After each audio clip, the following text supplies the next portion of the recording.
Hi guys, in this video let me teach you how can you fix if you are having the theme option not showing on Instagram. So for example on the chats, if you are having this issue wherein you can't see the chat theme or edit a chat theme here. So right there, so you can see there is no chat theme option, then this video is for you. So I'll teach you guys today on how you can do that. So first things first, to check if you have the latest update on Instagram on your Play Store, App Store. So if you do not have the latest version yet, you just have to update it and that should fix the issue.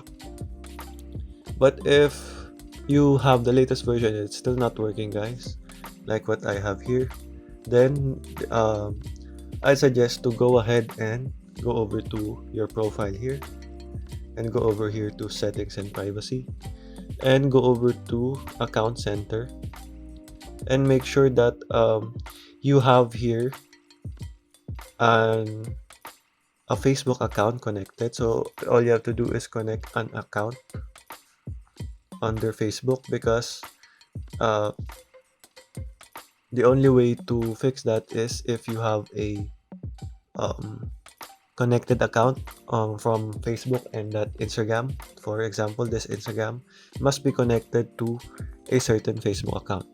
So all you have to do is do that and link that, and that should fix the issue. But if still not, then go ahead and report the problem to um, Instagram. So go ahead here under help and report a problem here, and all you have to do is go ahead and briefly explain what happened or what's not working as stated here, and all you have to do is send that to Instagram and they should reach out to you in a couple of business days, and you can also upload a screenshot or photo for proof. So okay guys, that is all for today. That is how you can fix this issue. Thank you for watching and goodbye.